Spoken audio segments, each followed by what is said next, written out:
Okay, and we are getting ready to do the third part of this sort of step-by-step of how we created Wumpyre episode 26.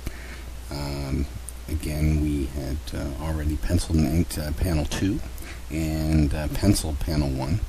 I'll let you in on a little secret behind the scenes here. I had tried to ink this a couple of times. I usually will ink in the order of the panels. I wasn't happy with what I was getting, so I went away to panel 2 in hopes that when I came back to panel 1 I was somehow more of a genius at it than I had been when I did it the first time around. And I wouldn't say I ended up being a genius, but I did get an expression that was more to my liking. I was having a real hard time finding an expression I was content with Wumpyre the first time around. Just a little bit of a insight into me as an artist is I worked in comics from 1987 to 1995, primarily as a inker and as a letterer, and did do some artwork and some writing along the way. And most of my work was with the intention of working in superhero comics, so drawing much more realistic work and with with a real focus on detailed inks and that sort of thing was where I saw my career going. That was what I was drawn to that made me want to work in comics. I ended up wrapping up my career being published 27 times with Disney, and I'm a big fan of Disney animated work. I'm a big fan of epic family type story work, and I think as I got older, that was where I realized I wanted to work, was on stories that were a little more all ages appropriate, a little more timeless in their nature, and kind of drew me to that direction. Well, as it turned out, my career ended up taking me away from comics, and I worked in commercial design for a long time. And for years, I've been wanting to get back to doing something comic book wise. When Katie and I, a few years ago, decided our love affair with Niagara was going to turn into this website we wanted to do, one of our plans were that we were going to do something comic book wise, something to scratch this itch. And those two things were two very separate things from one another. And but we had this idea for Wumpyre for a while. It was sort of a little joke that we had for a long time.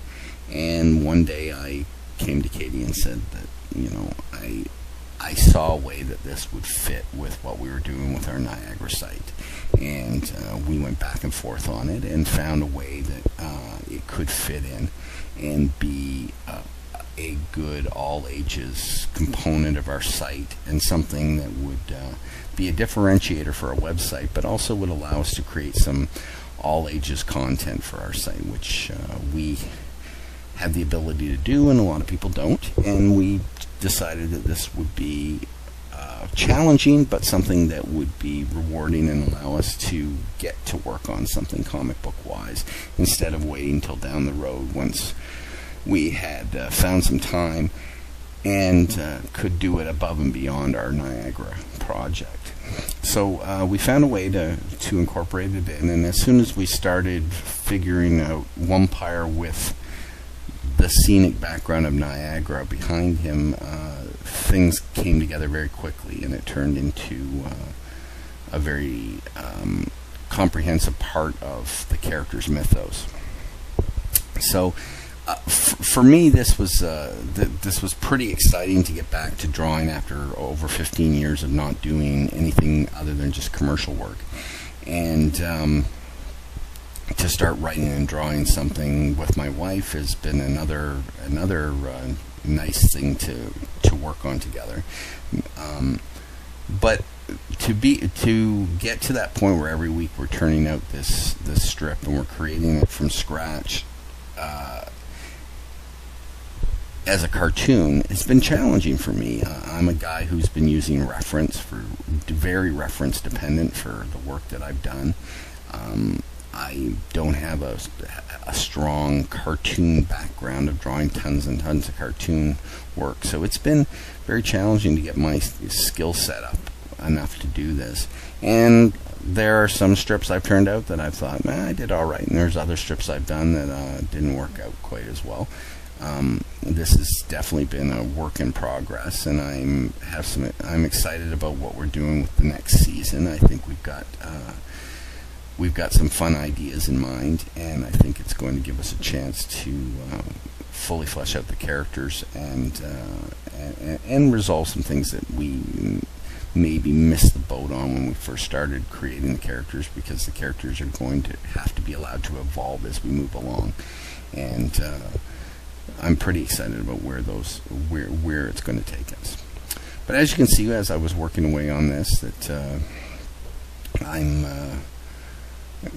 quickly drawing a lot of these elements out and not worrying too much about the pencil work underneath. I'm trying to just pick a decent enough line that will suffice, so that we can get each panel done. And it's not rocket science. It's going to be at the end of the day, you got to remember that these panels end up being reproduced at 72 dpi. I mean, when we eventually reprint them in a book, I guess I'll probably be a little more bothered by some of the quick shortcuts that I've taken to draw the strip. But at the end of the day, you've just got to put your best foot forward all the time and hope that you're going to get better as it goes. So there you go. There is my panel, and I came to the realization right here that Wumpyre's nose was drawn on the wrong layer. So I had to go in there and copy his nose and put it on the correct layer. And that happens from time to time. I try to break out.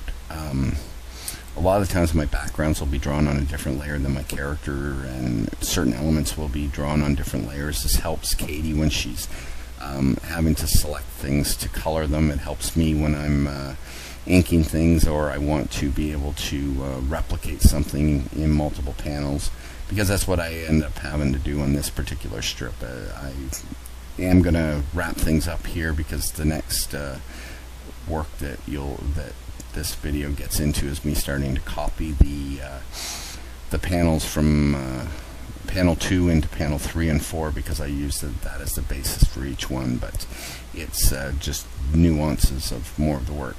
So I'm hoping this gave you a good insight into how we go about creating the strip every week. I'm sure I'll do something on how to draw each of the characters, or another strip as we move along, so that those people that are interested in creating can see how we do it.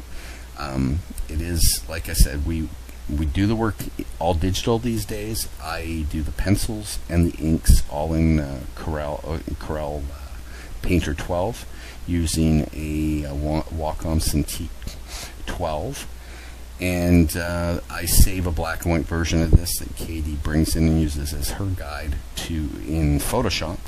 And she does all of her color work in Photoshop. And I create all the lettering in Corel Draw, and I export that out as an EPS file that she brings into Photoshop, and brings those in as the black and white vector lettering that goes into the final file that we then turn into the file that we put up on our website every week. So that's it. I hope that gives you a good amount of insight as to how we produce it. I hope that you found it interesting, and I hope to do this again sometime soon. Take care.